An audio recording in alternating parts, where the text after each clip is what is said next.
Welcome to my channel. आज हम अपनी अनदर टाइप को डिस्कस करेंगे विच इज़ अलूजन। हम अलूजन की डेफिनेशन को देखेंगे और इसके एग्जांपल को देखेंगे।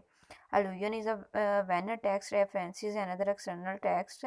अलूजन क्या होता है कि जब हमारे पास टेक्स्ट रेफरेंस होते हैं या दूसरे जो भी हमारे पास एक्सटर्नल टेक्स्ट हो उसे हम अलूजन कहते हैं, जो कि किसी चीज़ को प्रेजेंट करें, यानी कि किसी चीज़ की तरफ इशारा करें। वो पर्सन भी हो सकता है, कोई प्लेस भी हो सकती है या कोई इवेंट हो सकता है।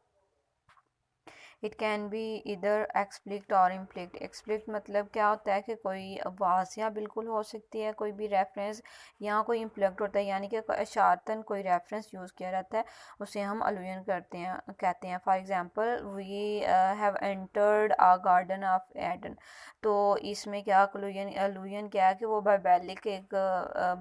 बाइबलिकल एक बुक है, वहाँ से ये जो रेफरेंस लिया गया है, we entered a garden of Aiden.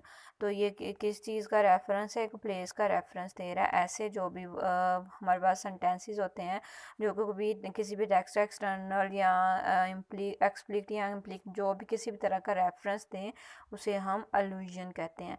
Hope so you people like it and understand it, and don't forget to like, subscribe and share to my channel.